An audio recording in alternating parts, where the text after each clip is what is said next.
Rail systems are evolving rapidly. Modern train control systems require speed signals that existing rolling stock cannot easily provide. Adding additional speed sensors for the ETCS or CBTC often seems unavoidable. Speed data is normally provided by sensors on the bogie. But if there is no space available, retrofitting becomes a challenge. Modifying the system causes significant costs, and required approvals can delay the project. The P16800 offers a simple and cost-effective alternative. The speed signal doubler safely decouples signals from existing speed sensors and provides them to other controllers.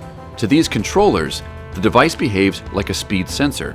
Thanks to galvanic isolation, downstream controllers are protected. A modification of the controller is not required.